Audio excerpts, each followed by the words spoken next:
कर्नाटकातले मंत्री अनंत कुमार हेगडे 400 जागा आम्हाला आल्यानंतर आम्ही भारतीय संविधान बदलणार आहे असं स्टेटमेंट त्यांनी केलेलं आहे। मला वाटतं की हेगडे जे आहेत हेगडे बऱ्याच वेळेला कधी कधी दलितांच्या विरोधामध्ये कधीतरी असे अनपेक्षित अशा पद्धतीची भूमिका ते मांडत असतात आणि त्या भूमिकेचा आणि नरेंद्र मोदींचा काही संबंध नाही।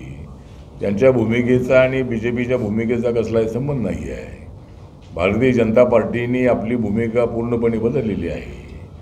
ज्या वेळेला भारतीय जनता पार्टीची भूमिका लिमिटेड होती त्यावेळेला त्यांचे 2च खासदार होते 1982 मध्ये। आता त्यांचे अटलजींच्या काळामध्ये 182 झाले, माननीय नरेंद्र मोदींच्या काळामध्ये 282 झाले, नंतर 303 झाले, आता 370 पर्यंत जाण्याचा आमचा प्रयत्न आहे। त्यामुळे आता हेगडे जे आहे त्या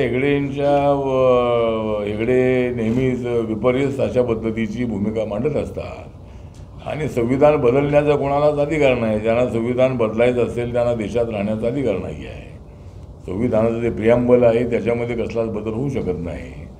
पण नवीन कायदे जे आहेत तो करण्याचा अधिकार आहे। जसा आता महिला आरक्षणाचा कायदा झाला नवीन, अशी रोज प्रत्येक सेशनमध्ये पार्लमेंटचे अनेक बिलं जे असतात 20 बिलं 30 बिलं 40 बिलं अशी बिलं येतात आणि त्यामध्ये नवीन कायदे करण्याचाही प्रयत्न असतो। जुन्या कायद्यांमध्ये अमेंडमेंट करण्याचाही त्यामध्ये प्रयत्न असतो आणि बहुमताने त्या ठिकाणी बिलं मंजूर होतात आणि त्याचे कायदे होतात।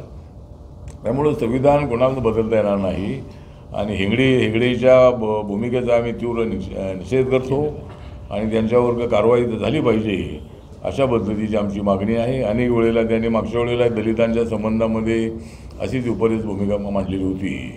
त्यामुळे आमच्या 400 जागा जास्त आल्या की मी संविधान बदलणार अशा पद्धतीची विपर्यस्त भूमिका, मूर्खपणाची भूमिका मांडणं योग्य नाही आणि त्याचा आम्ही निषेध करतो आणि भारतीय जनता पार्टीने त्यांच्यावर कारवाई करावी म्हणून आपण JP नड्डा यांना एक पत्र पाठवणार आहोत।